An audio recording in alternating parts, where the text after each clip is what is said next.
Man, I wish that I could learn Spanish, but I'm just too old. I mean, when you're a kid, you can learn so many more things, but when you get older, things change and it's just not like that anymore. As a person who speaks two languages and wants to encourage others to do the same, I've heard this argument several times. But is it true? I want to tell you right now that that is a big fat lie. Henry Ford once said, whether you think you can or whether you think you can't, you're right. And I want to reveal to you that that is the reason why you have not been able to learn Spanish. It has nothing to do with your age, but it has everything to do with your mentality. And today, I don't want to come at you with any statistics because, those are numbers and people don't always believe numbers, but I want to come to you with living proof. So in today's video, you're going to see a bilingual conversation between a 70-year-old polyglot who's on his 20th language and me, who at the time of this video was 28 years old and only spoke 2 languages. And hopefully after watching today's video, your mind will have changed on the correlation between age and learning a language. Que lo que mi gente? We are here with Mr. Steve Kaufmann. He's a linguist, a very well-known linguist in the YouTube world and with Link. You guys have actually recommended me to do a video analyzing his Spanish, but we have something different going on here. We're actually going to be speaking with him today. So welcome, Mr. Steve Kaufmann.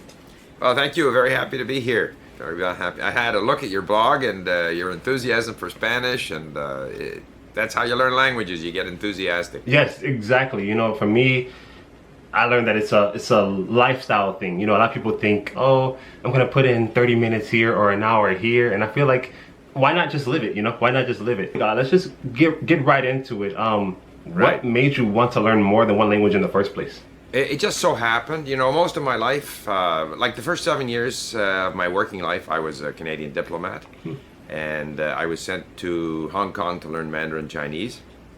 Prior to that, I had spent 3 years in France as a university student, so I did my university sort of studies in French. So that was 2. And then I lived in Japan, so that was 3. And then I spent 40 years or so in the lumber business and had occasion to use, obviously, Japanese, Swedish, German, Spanish. So it's just something that came my way, and I enjoyed it. And then at the age of 60, I decided to learn Russian. And so it's basically the last 15 years that I got involved with Link. I learned Russian, Korean, I'm working on Arabic and Persian. So I'm not a linguist in the sense of a professional linguist. Yes. I'm just someone who enjoys languages. And through languages, we explore things, right? So yes. I don't mind being, less than perfect in all these languages because, as you know, with your exploration of Spanish in the Spanish world, and I saw on your blog, Dominican Republic and Mexico and different places. So with these languages, we get to explore, different cultures, different people, different histories, discover who we are as a human race. Like it's not about, for me, it's not about speaking any language perfectly. It's more about exploring all these different worlds. Yeah, no, that's a really good point there that you talk about exploring different worlds with language. I feel like for me, that's what really got me into it. Growing up, I'm originally from Chicago, Illinois. So growing up there are many Puerto Ricans, a lot of Mexicans, and it made me want to speak with them. A lot of my friends growing up were Mexican. I played soccer. I did other sports as well, but soccer was my favorite at that point in time. And I would always hear them like saying stuff in Spanish, like "Centrala" or whatever they were saying, "Cabecita." Yeah. And I'm like, wow, I want to learn how to speak like that, So I'm asking them, how do you say this? How do you say that? And then, eventually I'm like, I have to learn this for myself. And one thing that I have been able to do with it has been to connect with many different people. I don't know who says the quote, and I'm not sure if I'm even saying it right, but he said, when you speak to someone in a language he understands, it goes to his head, but when you speak to him in his language, it goes to his heart. And I'm a firm believer in that, so whenever I can, I try to do that, I mean, I'm only bilingual for now, but so how do you go about learning languages that are not even similar at all? Yeah, to me, the biggest part of language learning is attitude. So that's like 70% of the battle. If you want to explore other languages, if you think you can learn to speak, you enjoy learning them, if you have this kind of a positive attitude, that's 70% of the battle. The other element is time. It takes time. Like, it's not overnight. It takes a lot of time. And me, in terms of what I do, I listen and read. I start out by listening and reading. And in particular now, at our website Link, I have these mini stories. which are 60 stories with a lot of repetition. Because when you start, you know nothing. You know no words. It's all noise to you. And especially with like Arabic or Persian, which I'm working on right now, of course, the writing system is completely different. Yes. And what's more, it's not very consistent. Like Spanish has the great advantages that it's basically written the way it's spoken. Yes. So once you've figured out how they write things, you can read words that you don't even know. English is much less consistent, so it's a real problem for people learning English that the spelling is so inconsistent.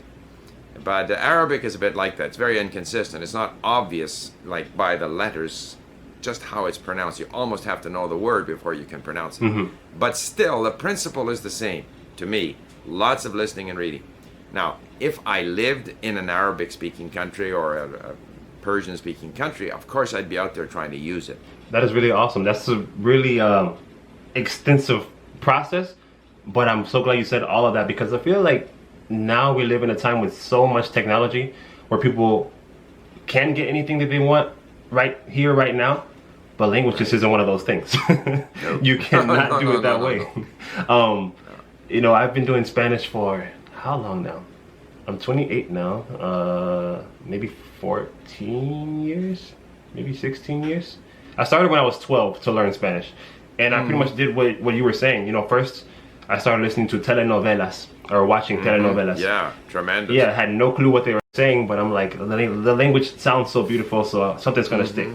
And then when it came time for me to learn, I did start in school, and by that time I didn't really learn much, because I don't know, I already had a lot in me, I guess, from maybe the influences growing up around me. I had a lot in me already, so I didn't really like the class, so I was like, I'm gonna do my own approach, you know, get grammar books, get vocabulary books, and just keep watching shows, listening to music, and repeating what is said in these things. So I would always be singing a Spanish song. You know, back then reggaeton was becoming something that was really huge, so I was always into reggaeton, always into bachata, listening to different songs by different artists and repeating them as well. And I don't think I've ever sounded like a non-native Spanish speaker due to these practices, even before I knew exactly how the language was, you know, all the grammar things that I need to know, and everything like that. So no, you hit it right on the head. Bueno, una cosa que yo quiero hacer contigo es hablarte en español. Bueno, vamos. Porque como en mi canal siempre estamos hablando en inglés y en español, yo creo que es algo bien chévere hacer eso. Bueno, así que, ¿a qué edad empezaste a aprender otro idioma? Tu primer idioma aparte del inglés. Bueno, nací en Suecia. Por eso hasta la edad de 5 años solo hablaba sueco, ¿no? Sí. Pero a la edad de 5 años, con la familia, fuimos a Canadá, y desde esta época solo hablaba en inglés. Pero a la edad de 17 me interesaba mucho en el francés, y después me fui en Francia a estudiar 3 años allí. Y después con el gobierno canadiense, que en esta época Canadá se preparaba para reconocer la República Popular de China, y necesitaba gente que hable chino. Yo he estudiado chino mandarín. Bueno, y durante mi vida trabajando, por ejemplo, hemos hecho... cuando yo era estudiante en Francia, me fui siempre en autostop en España, en 65, 64, 65. Por eso que hablo más con el acento de España que de la América Latina. Sí. Bueno, y cada vacaciones me fui en autostop, y los españoles... en esta época España era muy poco desarrollada como país para el turismo. Sí, sí. Y la gente era acogedor. Por no decir que no son acogedor ahora, pero hace 50 años la gente era increíble. Sí. Increíble, sí. Wow. Así que yo ya sabía que tú hablabas con el acento español, pero para ti es difícil o te cuesta entender los otros acentos, o No, no. Sí, hay ciertas palabras, ¿no? Hay del slang de México, Sí. yo no sé, de otro país, Colombia, yo no sé. Sí, sí, sí, utilizan otras palabras que yo no conozco. Ujú. Bueno, sí, es más difícil. Pero el acento no. Sí. Y el acento, las variaciones en el acento de español no son tan grandes que en inglés, por ejemplo, entre un escocés y un australiano, ¿no? Sí. Hay más diferencia. Exacto. Pero entre un mexicano, un español, un colombiano, a un argentino, la diferencia no es tan grande. Para mí, Ujú. me parece, ¿no? Sí, o sea, eso es lo que yo digo, que hay como tres etapas de un idioma o del español. Tenemos o la base que sería la gramática, que todo el mundo tiene como la misma gramática. Después vamos a agregar otra etapa o otra capa, que es el acento. Así que eso es lo que hace una persona como única o un acento único. Pero aparte de eso tenemos la jerga y eso es lo que no quiero decir que es difícil, pero es lo que tenemos que trabajar más, tú sabes. Uno tiene que trabajar muchísimo para aprender toda la jerga de todos los países. O sea, a veces, no sé, algunas personas no quieren aprender toda la jerga y eso está bien, pero para mí yo quiero aprenderlo todo. Y sí, yo tengo un nivel muy alto del español, pero todavía siento que hay tanto por aprender. Sí. Pero yo sé que tu forma de pensar es un poco diferente, así que tú no necesariamente tienes que hablar a nivel C2 en cada idioma. Así que me puedes explicar cómo funciona eso. Sí, bueno, cada uno quiere hablar tan, tan mejor que posible, ¿no? Sí. Pero tan bien que posible. Pero a mí me gusta explorar, ¿no? Descubrir nuevos idiomas. Y no es posible aprender. Ahora estoy aprendiendo el árabe, el persiano, sería el número 19 y 20. No es posible hablar 20 idiomas al C2. No es posible. Ujú. Yo creo que para mí francés, mandarín, japonés son los idiomas que hablo lo mejor, Ujú. con menos dificultad, con menos errores. Español un poco menos bien. Ujú. Español para mí yo creo que estoy a un nivel de B2. ¿Okay? Sí. B2 para mí es un nivel muy confortable. Sí. Entiendo casi todo. Hablo con errores. Me falta vocabulario, algunas cosas, pero entiendo, ¿no? Puedo comunicarme. Para mí es el nivel que yo quiero alcanzar. Sí podría hablar mejor, sí tenía el tiempo para mejorar, perfeccionar mi español, mi alemán, sí, lo haría, pero es que hay que escoger. Para mí, prefiero descubrir nuevos idiomas. Pero menos que B2, el de nivel, la meta es B2, porque quiero comprender, entender, ¿no? Exacto. Yo quiero alcanzar un nivel, por ejemplo, en árabe o en persiano, que puedo escuchar un podcast. Ahora estoy escuchando podcast en árabe, pero con la transcripción, que sin la transcripción entiendo como 20 o 30%, Sí. que es muy frustrante, ¿no? Sí. No, yo quiero entender sin leer. Quería decir también con las telenovelas, ¿no? de Netflix, es un recurso muy bueno. Y con nuestro sistema de link yo puedo importar el diálogo. Si hay subtítulos, ¿no? Puedo importar en mi sistema y aprender. Wow. También con YouTube. YouTube tiene la ventaja que con YouTube la sonida, el audio y el vídeo también con el texto, si hay subtítulos, entre en nuestro sistema y yo puedo aprender todas las palabras. Con timestamp, lo que es muy útil, Sí. porque en link podemos leer una frase o una, how do you say sentence? ¿Una muestra? Bueno, is that a sentence? Oh, Muestra. yo escuché sample. Sí, una oración. Sí. Una oración. Una oración a la vez con el audio, que ayuda mucho, sobre todo cuando empezamos. Por eso sí, para mí, bueno, me gusta aprender. Ujú. Me gusta aprender y yo no hago Sí. crítica de los otros. Ujú. Y yo no, no, yo no, no es para mostrar que puedo hablar sin errores, no, es para comunicar y entender y basta. Entonces, para mí B2 es un nivel bastante. Sí, eso es muy interesante porque nunca lo había pensado de esa manera. O sea, eh, yo creo que sí, lo más importante es poder comunicarse con otra persona y a la vez entender lo que dice esa persona. Y muchos tienen problemas con eso, pero si tú puedes hacer eso al nivel de B2, pues está bien, no hay problema con eso porque tú puedes lograr lo que tú quieres lograr y no hay problema con eso. Eso es muy chévere, muy interesante porque como yo te dije, a mí me encanta aprenderlo todo, o sea, el idioma entero.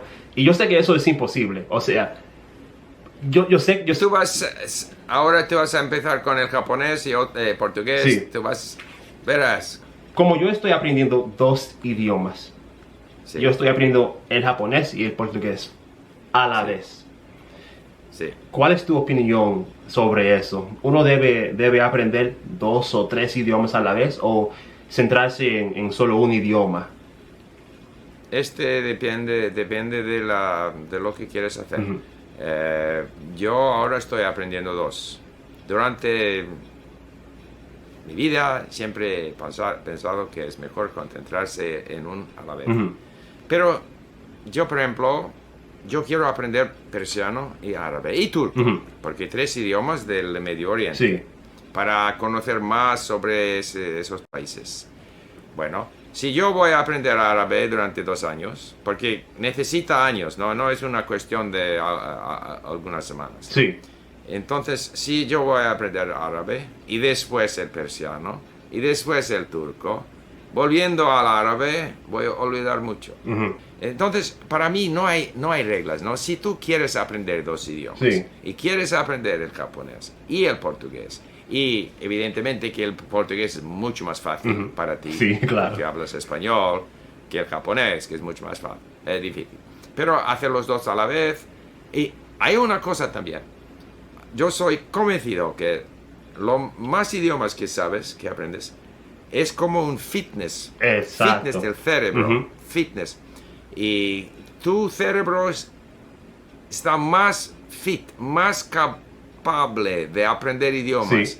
Ahora que cuando solo hablaba inglés, por ejemplo. Y cuando tú ahora estás aprendiendo dos idiomas, hay también una cuestión. Al cerebro le gusta la novedad. Ujú.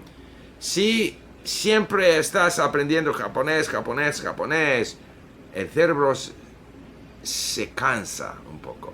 Y si ahora estoy cansado, no quiero aprender japonés, voy a aprender portugués. Sí, y me gusta lo que tú dijiste con lo de tu cerebro o tu cerebro o tu mente se cansa después de aprender un solo idioma, porque eso no me ha pasado con el español, pero yo tengo, no sé, un año y pico aprendiendo el portugués. Pues no aprendiéndolo, pero yo leí un libro de gramática del portugués y me aburrí muchísimo porque es muy parecido al español. Así que yo dije, yo no quiero aprender el español de nuevo, pero yo estoy aprendiendo todo del español y no del inglés.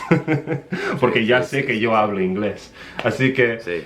no sé, para ti, ¿tú aprendes todos tus idiomas del inglés o del otro idioma, del otro idioma? Bueno, es que yo siempre utilizo el sistema Link, Ujú. ¿no? Entonces, mi diccionario normalmente lo pongo al, inglés, árabe inglés, persiano inglés. Pero lo demás estoy escuchando el idioma. Ujú. No estoy leyendo libros de gramática. Sí. Yo soy solo escuchando y leyendo. Soy en el idioma, en árabe. Cuando encuentro una palabra que no conozco, bueno, voy a buscar en el diccionario. Allí hay una traducción en inglés. Podría ser en francés. Para mí es igual, francés, inglés. Hay música, hay que escuchar, hay que el cerebro se acostumbra, ¿cómo se dice? Acostumbra. Se acostumbra, cree nuevas habitudes, hábitos, Sí. nuevos hábitos. Abitudine en Italia. Ah. Hábitos. Sí, es una cuestión de condicionamiento, ¿no? Sí. No es una cuestión de leer explicaciones, no, no vale nada. Sí. Nada. No.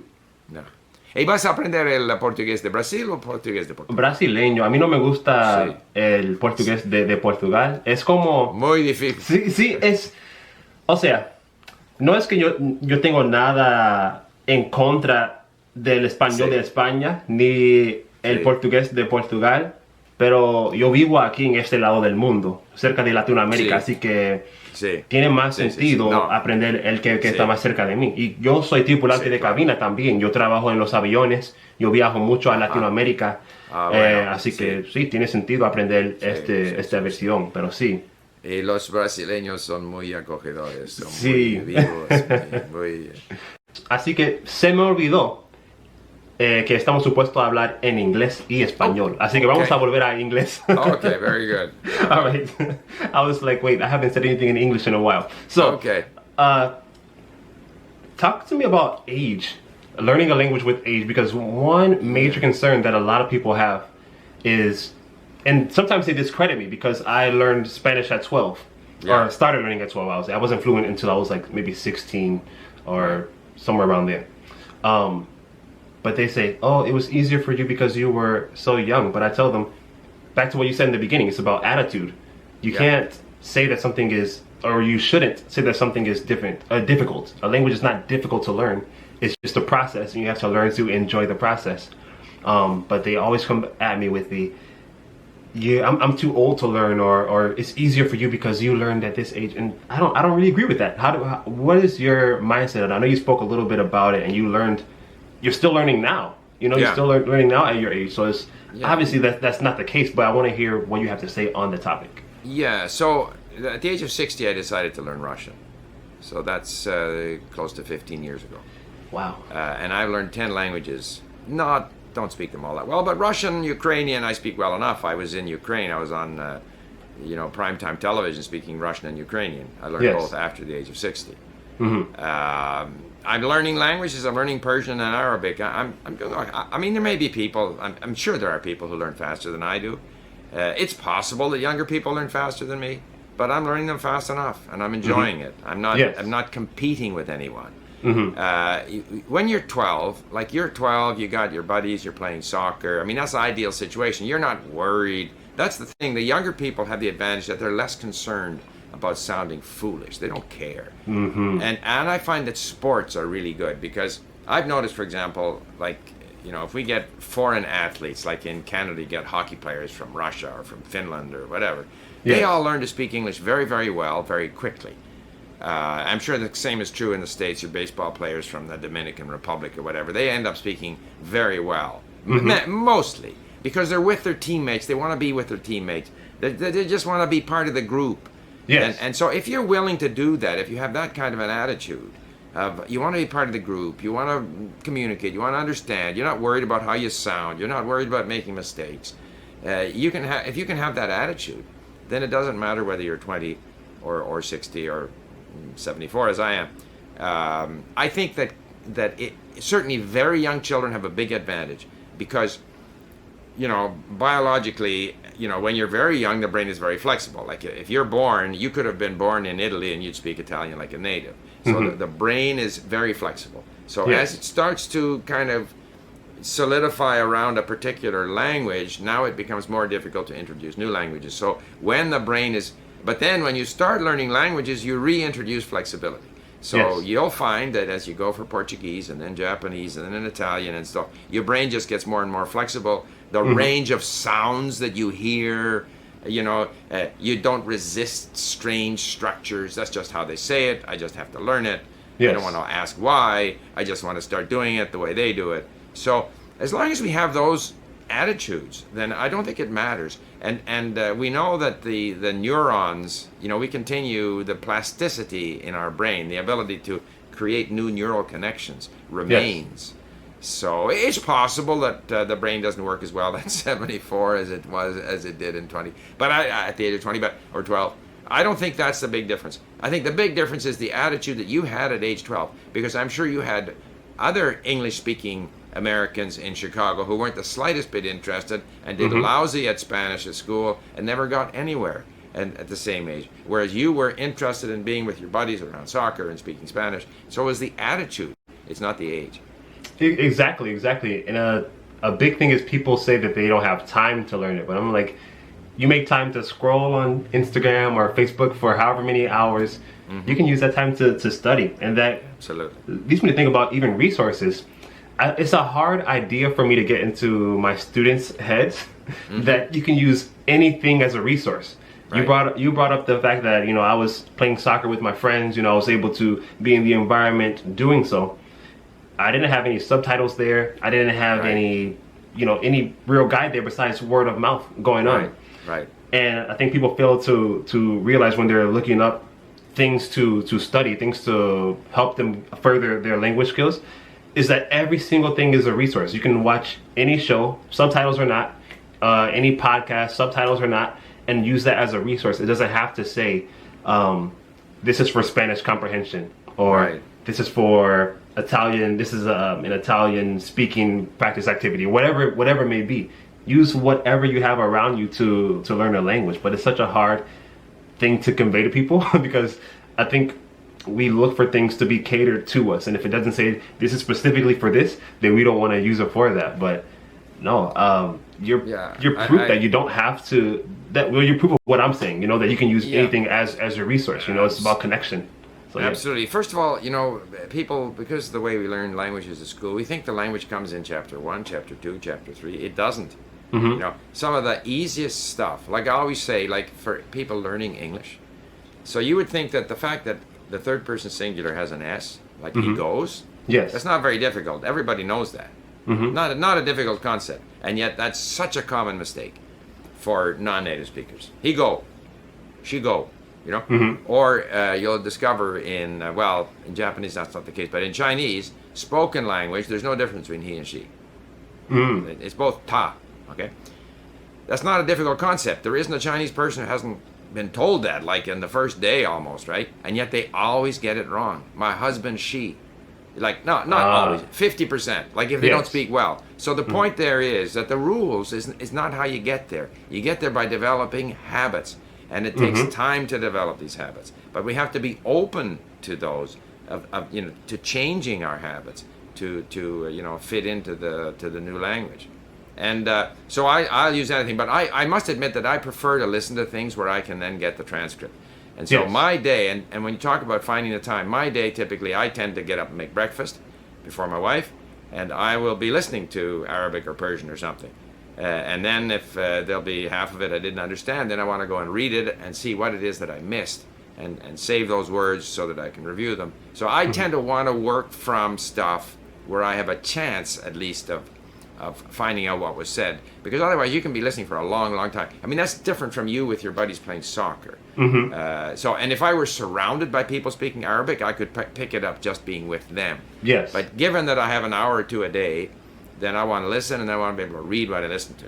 I know in the beginning when I was learning languages, I was completely against subtitles. Completely against them. I hated them.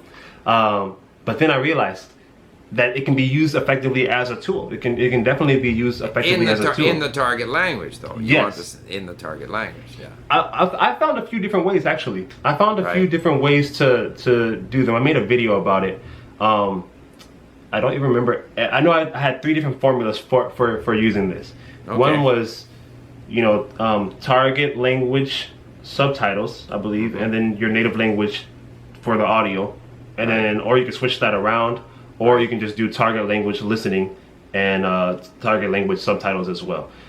I say mix them all together. However you want to make them work. Absolutely, that works. That absolutely works. Yes, because I used to be so against them, but then I realized when I'm watching something to learn a language, I'm not necessarily watching it for entertainment at that time. Right, I can go right. back and watch it later for entertainment, but Right. if I'm trying to learn something, then I need to have my notebook. I mean, I like to take notes. Notes have helped me Okay, so much. all right. So I feel like I need to have my notebook so I can write down new phrases. And that's how I learned so many colloquial phrases, because Right. as much as I love grammar books and vocabulary books, I preach them, I love them. They don't teach you those colloquial phrases.